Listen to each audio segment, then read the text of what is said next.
آسان درس قرآن نحمده ونصلي ونسلم على رسوله الكريم اما بعد فاعوذ بالله من الشيطان الرجيم بسم الله الرحمن الرحيم وإلى السماء كيف رفعت اور آسمان کو کیسا اونچا کیا گیا وإلى الجبال كيف نصبت اور پہاڑوں کو کیسے قائم کیے گئے۔ اللہ رب العالمین نے اپنے کارخانہ قدرت اور عجائبات عالم میں نظر کرنے کی ہدایت فرمائی، جس میں پہلا ذکر اونٹ کا کیا تھا، جو گزشتہ کل ہم نے سماعت کیا کہ اونٹ کو نہیں دیکھتے کہ کیسے بنایا گیا۔ اب ارشاد فرمایا کہ کفار مکہ نے آسمان کو اس طور پر نہیں دیکھا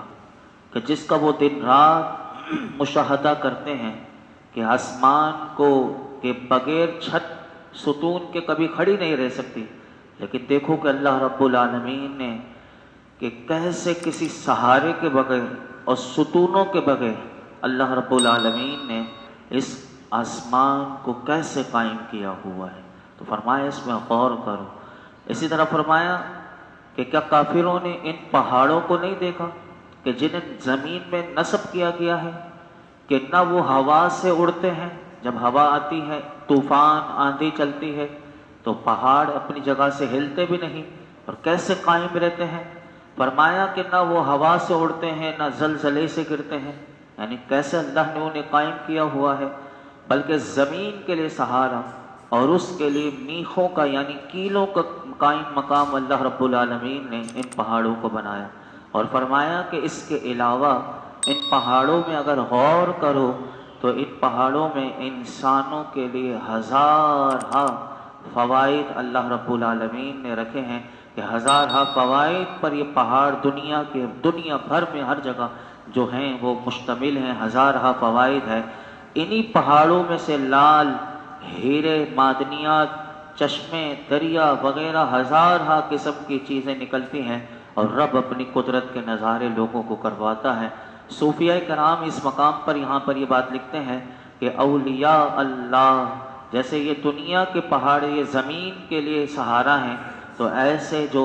اللہ کے نیک بندے ہیں تو فرمایا یہ اللہ کے اولیاء یہ روحانی پہاڑ ہیں، یعنی دنیا میں یہ روحانی پہاڑ ہیں، یہ بھی کبھی راہ حق سے نہیں بھٹکتے اور ان کے ماننے والے ان کے چاہنے والے ان کی صحبت میں بیٹھنے والے ان کے معتقدین جو ہے فرمایا اسے بھی وہ قائم رکھتے ہیں۔ ایمان اور عرفان کے یہ اللہ والے سرچشمے ہیں، اسرار الہیہ کے خزانے ان سے برآمد ہوتے ہیں کہ جن کا سلسلہ تا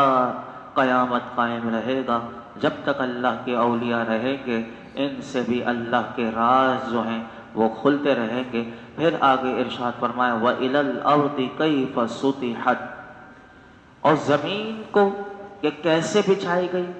یعنی اللہ تعالیٰ نے تین چیزوں میں غور کرنے کے بعد چوتھی چیز میں غور کرنے کا کہا کہ جس زمین پر کافر چلتے پھرتے ہیں کیا اس کی طرف انہوں نے یوں نہیں دیکھا کہ یہ کیسے اللہ نے پانی پر بچھائی ہے، یعنی یہ زمین نیچے پانی پانی ہے، فرمائے کیسے اللہ نے پانی پر بچھائی ہے۔ اگر یہ انصاف کی نگاہ سے ان شاہکاروں کو دیکھتے تو فرمایا اللہ رب العالمین کی قدرت کا انکار کرنے کی طرف کوئی راہ نہ پاتے۔ اگر یہ انصاف کی نظر سے یہ کافر ان چیزوں میں غور کرتے، یاد رکھیے گا علماء کہتے ہیں اس مقام پر یہ بات لکھی کہ اگر زمین کی ساخت اور زمین کے فوائد اور اسرار جو اللہ نے اس زمین میں رکھے ہوئے ہیں اگر اس پر لکھنے بیٹھیں تو شاید ہزاروں کتابوں میں بھی نہ سما سکے، یعنی بندہ غور کرے۔ اس کی ایک مثال علماء نے دیکھتے ہوئے کہ ہزارہ کتابیں یہ ایسے نہیں لکھتی باتیں کہ فرمایا کہ اسی طرح زمین کے متعلق جدید جو علوم آج دریافت ہو رہے ہیں فرمایا اس کی تعداد بھی سینکڑوں میں ہے، جیسے کتابوں میں پڑھائی جاتی ہیں کہ یہ جو جدید عصری علوم پڑھائے جاتے ہیں اس میں علم جغرافیہ ہے، علم ارضیات ہے، پھر اس کی مختلف شاخیں ہیں۔ بظاہر ساری زمین لگتا ایک ہی ہے، یکساں ہے، لیکن اس میں بے حد تنوع ہے اور پاک اور ہند کی سرزمین اور طرح کی ہے، عرب کی زمین اور طرح کی ہے، کہیں سے سونا نکلتا ہے تو کہیں سے تیل نکلتا ہے، کہیں سے دیگر دھاتیں نکلتی ہیں، ایسے ہی فرمایا جیسے یہ زمین ہے تو فرمایا ایسے ہی انسان بھی بظاہر لگتے سب ایک جیسے ہیں، یکساں ہوتے ہیں، لیکن در حقیقت فرمایا ہر انسان بھی دوسرے سے بہت مختلف، کسی کے دل سے گندگی نکلتی ہے تو کسی سے دل سے معرفت الہی کے چشمے پھوٹتے ہیں۔ تو فرمایا اس طرح اللہ رب العالمین نے انسان میں بھی ایسے رکھے کہ بظاہر لگتا ایک ہی انسان ہے، لیکن آپ دیکھیں کہ جس سے اللہ تعالیٰ چاہے تو یہ سارے راز نکل رہے ہوتے ہیں۔ یہ ساری باتیں ذکر کرنے کے بعد پھر ارشاد فرمایا فذکر، تو تم نصیحت سناؤ، انما انت مذکر، فرمایا تو تم نصیحت کرنے والے ہی ہو، تم تو نصیحت کرنے والے ہی ہو۔ اور اعلیٰ حضرت نے اس کا ترجمہ یوں کیا، تو تم نصیحت سناؤ، تم تو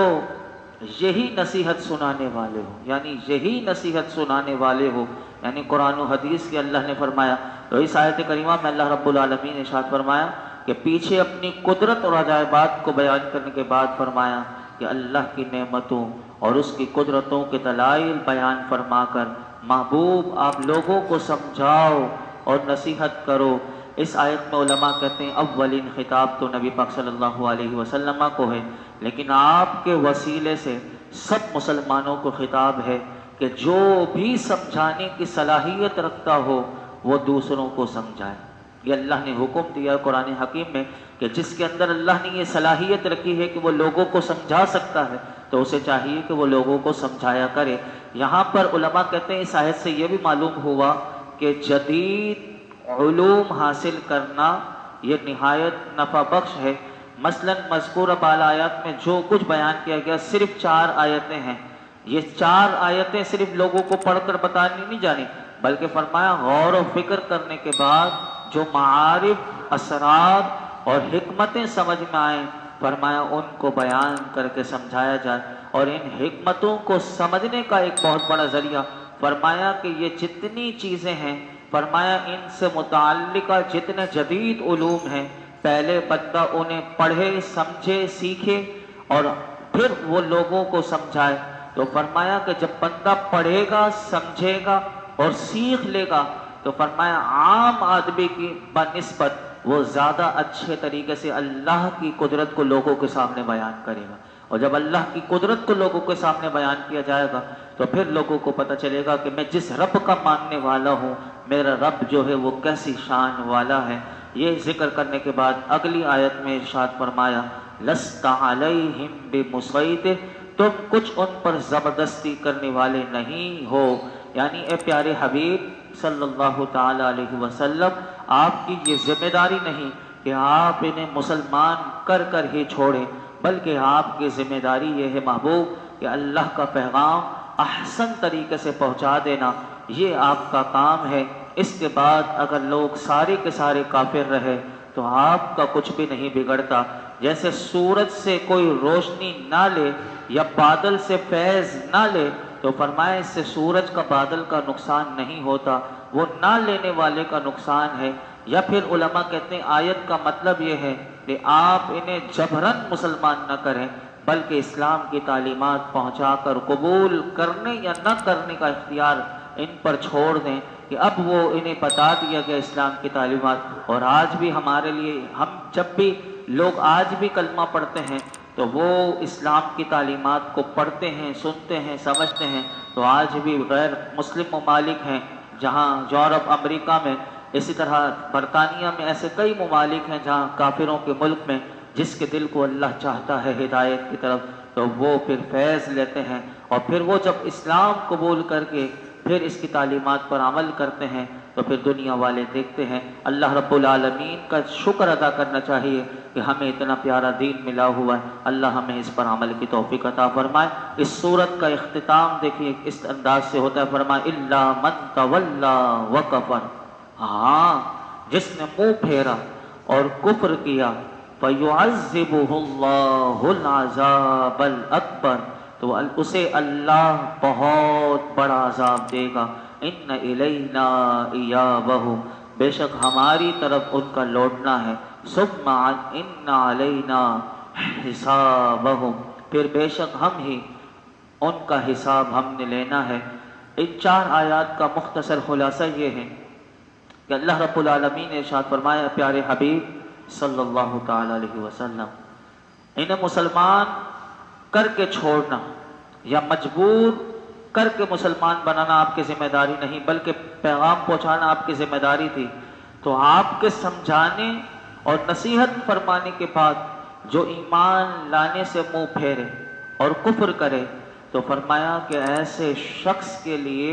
اللہ رب العالمین جو ہے وہ آخرت میں ایسے شخص کو بہت بڑا عذاب دے گا، کیونکہ اسے سب کچھ دنیا میں بتا دیا گیا، عذاب الاکبر کہا، یعنی بڑا عذاب دے گا اور اسے جہنم میں داخل کرے گا، کیونکہ مرنے کے بعد انہیں ہماری طرف ہی لوٹ کر آنا ہے اور حشر کے میدان میں ان کا حساب بھی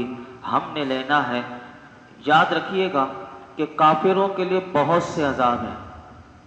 نزاع کے وقت، قبر میں، محشر میں، جہنم میں، اور ان سب میں سے بڑا عذاب دوزخ کا ہے۔ باقی اس کے مقابلے میں علماء کہتے ہیں چھوٹے ہیں، کیونکہ دوزخ کا جو عذاب ہے وہ ہمیشگی والا عذاب ہے، اور دوزخ میں جو عذاب ہے اس میں سخت رسوائی بھی ہے، اور اس میں جو ہر طرح کا عذاب دوزخ میں ہے، یعنی کھانے پینے رہنے سہنے زہریلے جانور سب کا عذاب، ان سب وجوہات کی وجہ سے اسے اللہ نے عذاب اکبر کہا۔ اس لیے عذاب اکبر کہا۔ اللہ رب العالمین کی بارگاہ میں ہم دعا کرتے ہیں، اللہم انک عفو تحب العفو، اے اللہ تو معاف کر دینے کو پسند کرتا ہے، فاعف عنا، اے اللہ ہم سب کو معاف فرما، یا اکرم المسئولین یا ارحم الراحمین، واحشرنا فی عبادک المقربین، اے اللہ ہم سب کا مولا کریم درس قرآن سنانا اپنی بارگاہ میں قبول فرما۔ سورہ فجر کا مختصر تعارف کر کے کل انشاءاللہ اس کا آغاز کریں گے۔ سورہ فجر کا مختصر تعارف سن لیجئے۔ اگلی سورت جو ہے وہ سورہ فجر ہے، یہ بھی مکہ مکرمہ میں نازل ہوئی، اس میں 1 رکوع ہے اور 30 آیات ہیں۔ فجر نام سے ہی پتہ چل رہا ہے کہ فجر کا معنی ہے ویسے صبح جو ہوتی ہے صبح، اسے فجر کہتے ہیں، اور اس سورت کی پہلی آیت میں فجر کی قسم ارشاد فرمائی گئی، اس مناسبت سے اسے سورہ فجر کہتے ہیں۔ اس پوری سورت میں جو آپ مضمون کا خلاصہ میں عرض کر دوں تاکہ اس سورت کو سمجھنا ہمارے لیے آسان ہو، مختصر میں مضمون بتا دوں کہ اس پوری سورت میں 30 آیات میں جو مضمون بیان کیا گیا، سب سے پہلے 5 عظمت والی اشیاء کی چیزوں کی اللہ نے قسم ارشاد فرما کے کافروں کو سمجھایا، اور سمجھانے کے لیے گزشتہ اقوام جو تھی جنہیں اپنی طاقت اپنی قوت پر بڑا گھمنڈ تھا، لیکن وہ ان کی طاقت قوت ان کے کچھ کام نہ آئی اور وہ عذاب الہی کا شکار ہوئے، اس کا ذکر کیا گیا۔ اور اس صورت میں غافلوں کی غفلت، ان کی فطرت اور کردار کو بیان کیا گیا، برائیوں کی جڑ یعنی مال کی محبت اور اس کے اثرات کا تذکرہ، پھر قیامت کی ہولناکی عذاب الہی کی شدت کا بیان، اور آخر میں مخلصین مومنین کے انعام و اکرام کا ذکر۔ ان 3 آیات میں یہ مختصر میں نے آپ کے سامنے خلاصہ عرض کیا۔ پھر کل ہم انشاءاللہ سورہ فجر کا آغاز کریں گے تو اس میں یہ مضمون چلیں گے۔ اللہ رب العالمین ہم سب کی آخرت کو اچھا فرمائے اور ہم سب کا خاتمہ بالایمان فرمائے۔ الحمدللہ رب العالمین والصلاة والسلام علی سید الانبیاء والمرسلین وعلی آلہ واصحابہ اجمعین۔ یا اللہ پاک جو کچھ سنا اس میں کوئی غلطی کوتاہی معاف فرما، اپنی بارگاہ میں قبول فرما۔ قرآن حکیم کا نور، اس کا فیضان، اس کی رحمتیں برکتیں عطا فرما، اس کی سمجھ عطا فرما، غور و فکر کی صلاحیت عطا فرما، ہمارے لیے سمجھنا سمجھانا آسان کر دے، ہمارے لیے سیکھنا سکھانا آسان کر دے، ہمیں علم نافع عطا فرما۔ یا اللہ ہم سب کو علم نافع عطا فرما۔ ہمارے اندر جتنی جہالت ہے، کردار کی خرابیاں ہیں، ظاہر و باطن میں گندگی ہے، اللہ دور فرما دے۔ قرآن کے نور سے ہمارے ظاہر باطن کو ستھرا اجلا کر دے، ہماری خلوت جلوت کو پاک کر دے، گناہوں سے بچنے والا بنا، ہمارے تمام صغیرہ کبیرہ گناہ معاف فرما، ہمارے ماں باپ کی، سارے امت مسلمہ کے بے حساب مغفرت فرما۔ یہ جتنے حاضرین موجود ہیں جس کے دل میں جو مراد ہو پوری فرما، ہم سب کی حاجتوں پر اپنی رحمت کی نظر فرما۔ صلی اللہ تعالی علی خیر خلقہ محمد وعلی آلہ وصحبہ اجمعین.